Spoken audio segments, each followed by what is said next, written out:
All right, now we're going to talk about using more than one mic.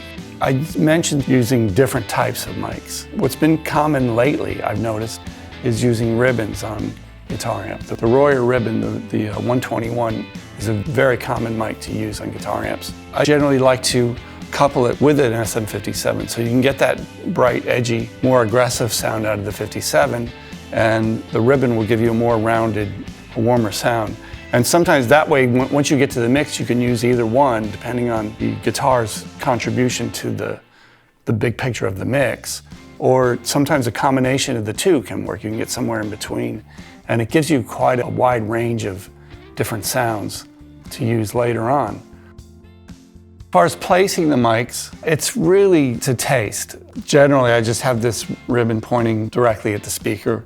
The 57, I have slightly off axis to the other speaker. You can put them on the same speaker if you want. It doesn't make a lot of difference. What does make a difference more than anything is the proximity, because you get that off both mics. You'll get a warmer sound the closer you get it to the speaker. You get a harder sound the farther away you get it. So if you want a warmer sound because you're using a ribbon, you probably want it pretty close, but not so close that it's touching the grill cloth, because then you might get a little buzzy noise or something just from that vibration.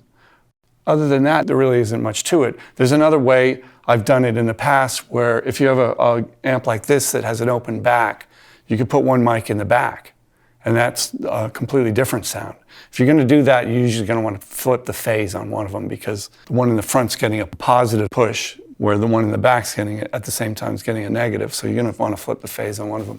But that's a valid thing too, and it's just it's something to play with. I mean, this is one of the fun things about recording guitars, is trying different things and seeing what you can come up with, and hopefully you have time and the microphones to do it.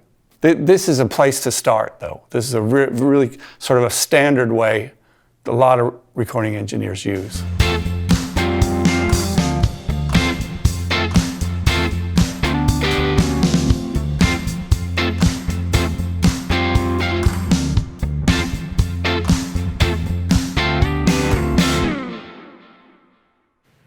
Yeah, cool. That was good. You passed the audition.